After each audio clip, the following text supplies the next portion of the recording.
हमसे जिनी करा झगड़वा हमरे राजा जी हमसे जिनी करा झगड़वा राजा जी यही बगिया में खेला गुली टेना राजा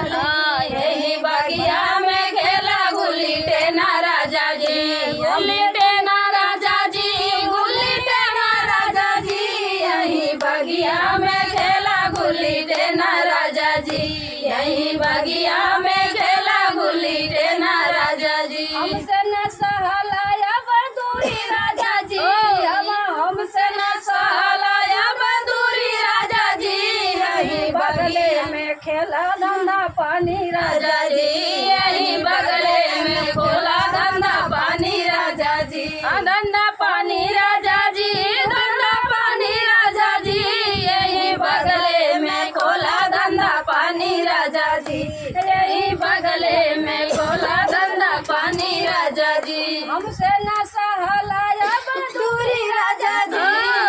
हमसे न सहलाया बंदूरी राजा जी यही बगले में बेचा पानी पूरी राजा जी यही बगले में बेचा पानी पूरी राजा जी पानी पूरी राजा जी पानी पूरी राजा जी यही बगले में बेचा पानी पूरी राजा जी यही बगले में बेचा पानी पूरी राजा जी मेरे भौजी के लिए